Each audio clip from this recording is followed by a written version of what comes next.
namely carrying out the three-dimensional mapping of the lunar surface, chemical composition, high-resolution imaging of the landing site, mapping lunar craters in the polar regions, in addition to study of lunar exosphere. So life of the orbiter right now is around 1 year in orbit, as it will be orbiting around 100 kilometers from the surface of the moon, and has, as I mentioned, several scientific measurements. So the countdown is now minus 19 minutes. So on your screen you can see a plot of the time when the Vikram is going to descend from an altitude of almost 30 kilometers. It's going to cover nearly 600 plus kilometers at touchdown, and we are very close to that particular event happen. As I mentioned, during the powered descent time, it will be several phases over which the orbiter will be brought down to the lunar surface. It's not a single event where we just reduce the velocity and go to a lower altitude. It will be going through several phases of orbital altitude reduction and the velocity reduction, which we will explain as we come closer to this flight event. जी हाँ, इस समय हम लगभग 18 minute की दूरी पर जब विक्रम जो है वो उसका डिसेंड या उसका अवतरण शुरू होगा, अन्वेषण की तरफ बढ़ते हुए भारतीय कदम जो हैं उसी की दिशा में चंद्रयान-2 एक और कड़ी है।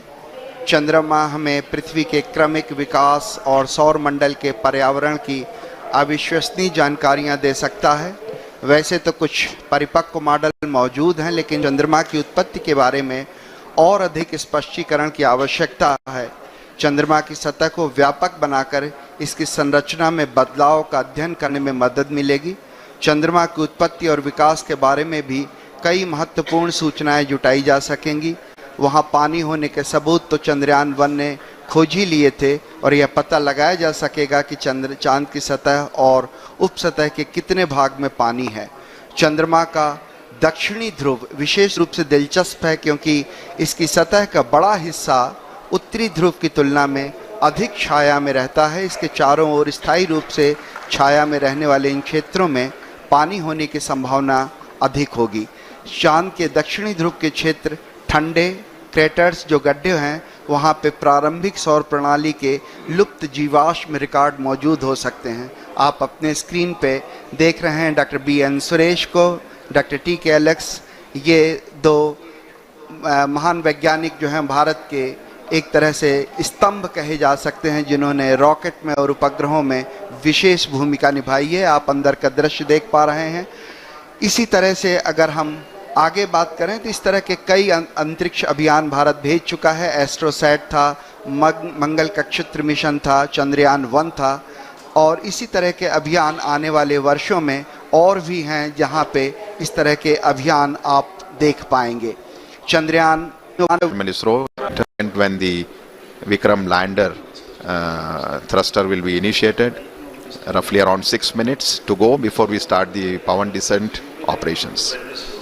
जी हाँ, हम करीब करीब 7 मिनट की दूरी पर जहाँ से डिसेंट शुरू होना है, जहाँ से उस घड़ी की शुरुआत होगी जब हम लगभग 35 किलोमीटर की पेरिजी की ऊंचाई से हम उतरना शुरू करेंगे।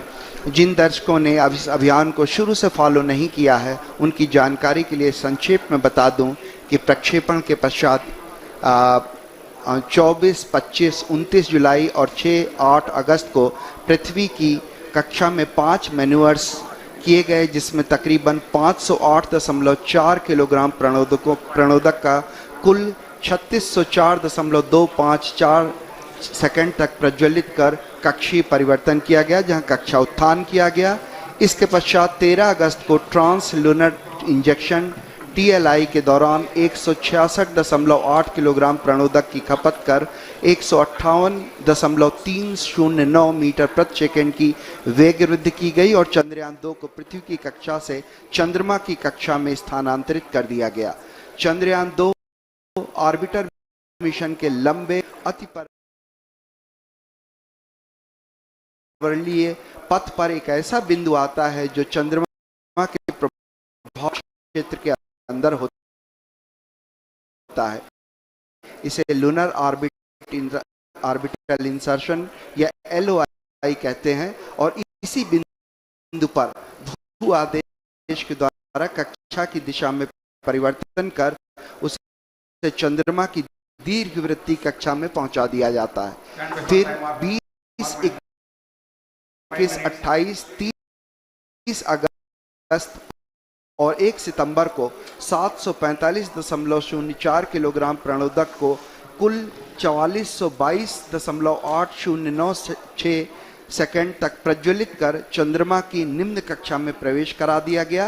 इस समय पेरिलुइन लगभग 120.5 किलोमीटर और एपोलुइन 126.1 किलोमीटर प्राप्त कर लिया गया है। आप अपने स्क्रीन पर इसरो उपग्रह केंद्र के UR राव उपग्रह केंद्र के विभिन्न वरिष्ठ वैज्ञानिकों का बड़ी बारीकी से अध्ययन करते हुए देख पा रहे हैं, क्योंकि इस समय हम केवल 5 मिनट की दूरी पर हैं और हर छोटी बड़ी घटनाएं जो भी इस समय लगातार घट रही हैं उनका बारीकी से अध्ययन किया जा रहा है। और जिस समय हम करीब 1:38 सुबह के हम चंद्रमा के उस बिंदु पे पहुंचेंगे जहां ऊंचाई करीब 35 किलोमीटर होगी, उसी क्षण में ऑर्बिटर भी जो होगा वो बिल्कुल उपग्रह के ऊपर होगा, इस तरह से ताकि हम उसके चित्र प्राप्त कर सकें। So minus 3 minutes 53 seconds before we start the power descent operation. Just to give a quick update on the way the total power descent operation for the Vikram lander would be carried out. The descent operation would, as you can see on the screen, we are at 3 minutes to go before we start these operations.